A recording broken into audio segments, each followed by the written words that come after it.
मोदी जी कहते हैं एमएसपी था, एमएसपी है, एमएसपी रहेगा। तो मैंने कहा झूठा था, झूठा है, झूठा ही रहेगा। किसान आत्महत्या करने के लिए मजबूर। इस हिंदुस्तान की सरकार बड़े बड़े वादे करके सत्ता में आई, नहीं आए। मैंने कहा जीएसटी से दूसरी आजादी मिल गई, बोले नहीं मिली। मैंने कहा नोटबंदी से देश की तकदीर बदल गई, बोले नहीं बदली। मैंने कहा आतंकवाद देश से खत्म हो गया, बोले नहीं खत्म हुआ। मैंने कहा 2 करोड़ नौजवानों को रोजगार मिल गया, बोले नहीं मिला। मैंने कहा गन्ना किसानों का 1 रुपए दाम बढ़ा, बोले नहीं बढ़ा। मैंने कहा 12,000 करोड़ गन्ना किसानों का बकाया है, उनका भुगतान हो गया क्या, बोले नहीं हुआ। अरे मैंने कहा स्वामीनाथन आयोग की रिपोर्ट C2 प्लस 50% तो मिल गया होगा किसानों को, बोले नहीं मिला। मैंने कहा फिर ऐसे बेईमान आदमी का भरोसा कैसे कर ले, आप बताओ।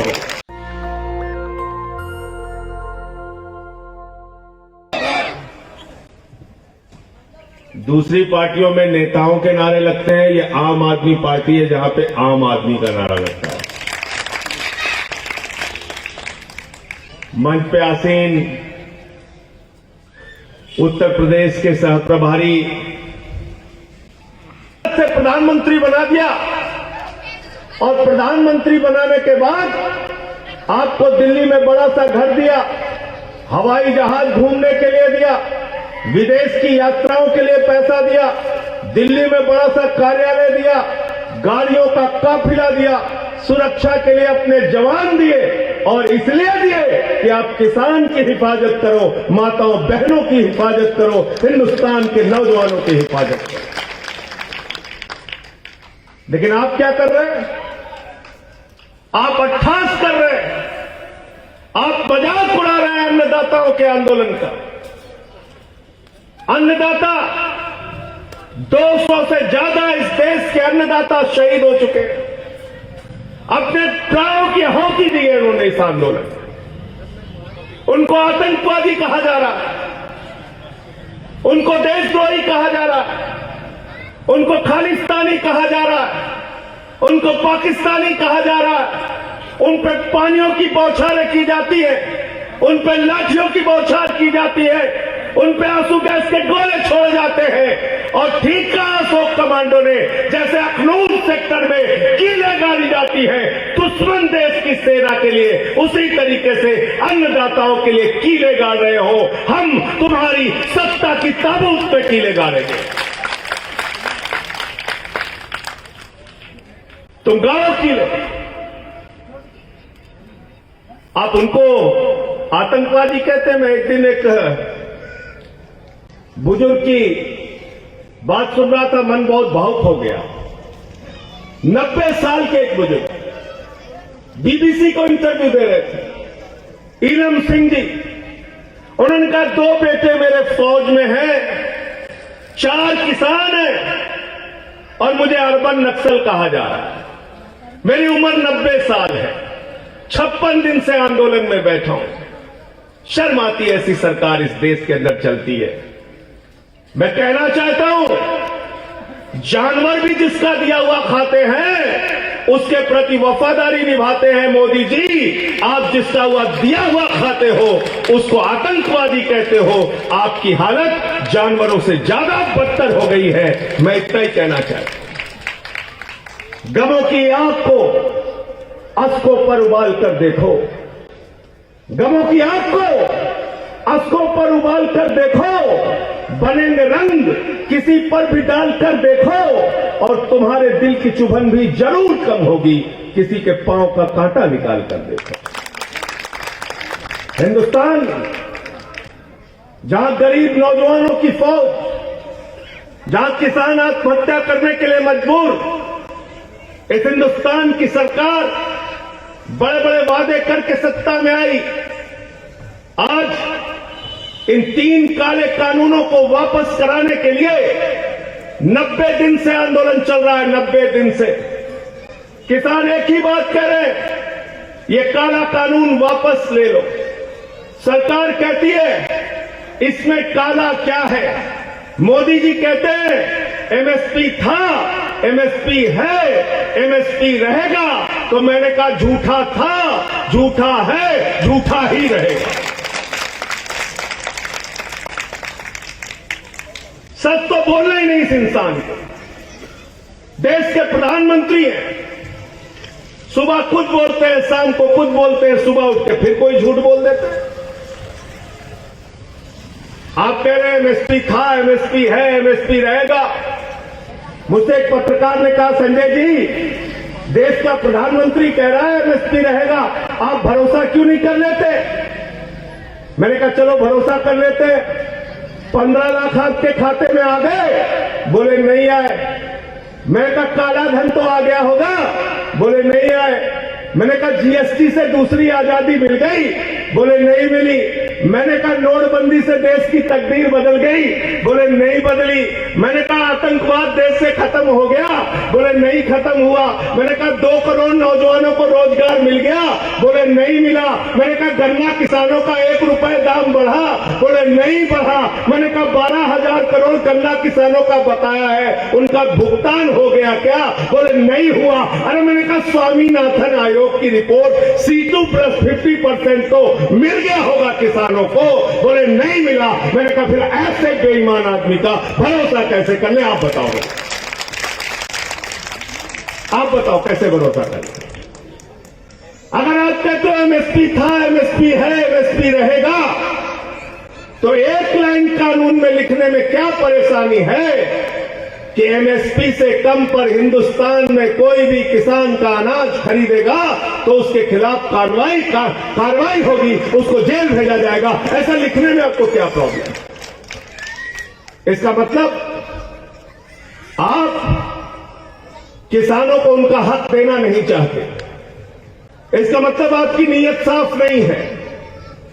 इसका मतलब आप किसानों को एमएसपी नहीं देंगे और सारा कुछ अपने चंद पूंजीपति मित्रों को दे देंगे। ये कानून अडानी के लिए है, याद रखना। ये कानून अंबानी के लिए है, याद रखना। ये कानून अपने चंद पूंजीपति मित्रों के लिए बात बनाया है मोदी जी ने। आप यहां देशभक्ति की बात कर रहे हैं, किसानों को देशद्रोही कहा जा रहा है। मैं मोदी जी आपको बताना चाहता हूं, ये मुल्क किसी भारतीय जनता पार्टी के नेता की कुर्बानी से आजाद नहीं हुआ। ये मुल्क आजाद हुआ है शहीद आजम भगत सिंह की कुर्बानी से, शहीद सुखदेव की कुर्बानी से, शहीद राजगुरु की कुर्बानी से, राम प्रसाद बिस्मिल की कुर्बानी से, अशफाक उल्लाह की कुर्बानी से, राजेंद्र लहरी की कुर्बानी से, और 16 साल के खुदीराम बोस ने जब फांसी के फंदे को चूमा तभी मुल्क आजाद हुआ है। किसी भारतीय जनता पार्टी के नेता की कुर्बानी से आजाद नहीं हुआ। इसलिए हमारी देशभक्ति पे सवाल मत उठाओ, हमारी देशभक्ति पे सवाल मत उठाओ। हम देशभक्त हैं और देशभक्त ही मरेंगे। तुमसे कोई देशभक्ति का प्रमाण पत्र नहीं चाहिए। दूसरा कानून क्या है? दूसरा कानून है कॉन्ट्रैक्ट फार्मिंग। कॉन्ट्रैक्ट फार्मिंग का मतलब क्या है? देश के पूर्व प्रधानमंत्री, किसानों के नेता चौधरी चरण सिंह जी ने जमींदारी प्रथा हिंदुस्तान में खत्म की। मोदी जी नया जमींदार लेकर आ गए, नया जमींदार। उस जमींदार का नाम जानते हो? अडानी, अंबानी, बड़े बड़े पूंजीपति। अब क्या करेंगे ये? 5,000 एकड़, 10,000 एकड़, 20,000 एकड़, 50,000 एकड़ जमीन कॉन्ट्रैक्ट पे आपसे लेंगे। अब किसी किसान के पास अकेले 10 एकड़ 20 एकड़ से ज्यादा तो है नहीं, तो उनका कॉन्ट्रैक्ट एक साथ किया जाएगा। जब 5,000 एकड़ जमीन बन जाएगी तो उनका डोला, उनकी मेड़े तोड़कर उसको सपाट किया जाएगा। फिर 5,000 एकड़ जमीन को तार से घिरवा लिया जाएगा। उस तार के घेरे के बाहर अडानी का सिक्योरिटी गार्ड खड़ा हो जाएगा। आपकी जमीन का कॉन्ट्रैक्ट होगा, 40 फीट का रास्ता उसमें बीच में बनेगा। कोई फल, कोई सब्जी, जो भी वो बोना चाहेंगे, जो भी उपज पैदा करना चाहेंगे, अडानी उसमें अपनी पैदावार करेगा। अगर मुनाफा हुआ तो उसका होगा, माल उसका होगा। अगर घाटा हुआ, बर्बाद हुए, आप न्यायालय भी नहीं जा सकते एसडीएम कोर्ट से। यह कॉन्ट्रैक्ट फार्मिंग। आपकी जमीनों को अडानी, अंबानी जैसे पूंजीपतियों के हाथों में गिरवी रखने का कानून है कॉन्ट्रैक्ट फार्मिंग, याद रखना। आपकी जमीनें आपसे चली जाएंगी। 3 साल के बाद आपका कॉन्ट्रैक्ट खत्म होगा। आप जाओगे एसडीएम के दफ्तर के बाहर, एसडीएम साहब से कहोगे हमारी जमीन अडानी जी को कॉन्ट्रैक्ट में हमने दिया था, चल के एसडीएम साहब दिला दीजिए, तो 4 डंडा एसडीएम भी मार के भगा देगा। बोलेगा का आप कहोगे यहां था हमारा खेत, वो कहेगा वहां था, आप कहोगे वहां था, ये कहेंगे यहां था, फिर वो सेटेलाइट से खोज के बताएंगे आपका खेत कहां था।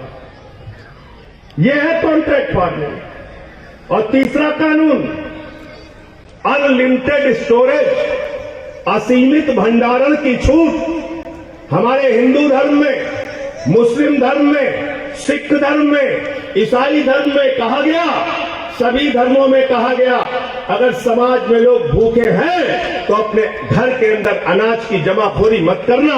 जमाखोरी पाप है, लेकिन मोदी जी ने लाइसेंस दे दिया जमाखोरी करने का, अनलिमिटेड स्टोरेज करने का।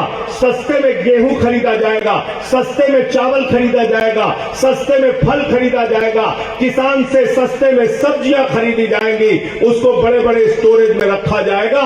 जब बाजार में उसकी कमी हो जाएगी तो महंगे दामों में हमको आपको बेचा जाएगा। यह है तीसरा कानून। आप बताओ ये कानून काला है कि नहीं है? जोर से बोलना। काला है? काला है कि नहीं है? वापस होना चाहिए कि नहीं होना चाहिए? इसी काले कानून को वापस कराने के लिए 90 दिन से किसान बैठा है। मोदी जी मानने के लिए तैयार नहीं, योगी जी मानने के लिए तैयार नहीं। मुकदमे लिखते हैं, 14 मुकदमे मेरे ऊपर लिख दिए, देशद्रोह का मुकदमा लगा दिया। पार्लियामेंट में मैंने माइक तोड़ा तो पूरी की पूरी भारतीय जनता पार्टी रो रही थी, संजय सिंह ने माइक तोड़ दिया। मुझे फख्र है, मैंने किसानों के हक में माइक तोड़ा, बिल फाड़ के फेंका, टेबल पे खड़े होकर विरोध किया। मुझे इस बात की खुशी है, जब इतिहास लिखा जाएगा इस बिल का तो उसमें आम आदमी पार्टी का नाम विरोध में लिखा जाएगा कि हमने इस बिल का विरोध किया।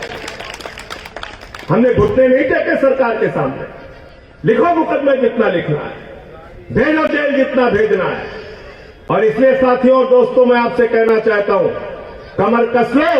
28 तारीख को दिल्ली के मुख्यमंत्री अरविंद केजरीवाल जी की सभा है मेरठ के अंदर, मेरठ की क्रांति धरा पर। वो मुख्यमंत्री जिसने पहले दिन से किसानों का साथ दिया, वो मुख्यमंत्री जब उससे 9 स्टेडियम मांगे गए, उसने कहा मोदी जी हम किसानों के लिए जेल बनाने के लिए स्टेडियम नहीं देंगे। ऐसे मुख्यमंत्री का साथ देने के लिए 28 तारीख को आप सबसे निवेदन है कि मेरठ पहुंचिए और उस रैली को सफल बनाइए। आप सबका बहुत बहुत शुक्रिया। नेशनल दस्तक की आपसे गुजारिश है कि अगर इसको बचाना चाहते हैं तो नेशनल दस्तक को सब्सक्राइब करने के लिए रेड कलर के सब्सक्राइब बटन को दबाएं, फिर बेल आइकन की घंटी दबाएं। नेशनल दस्तक को बचाने के लिए बहुत जरूरी है कि हर खबर को शेयर करें, लाइक करें, कमेंट जरूर करें।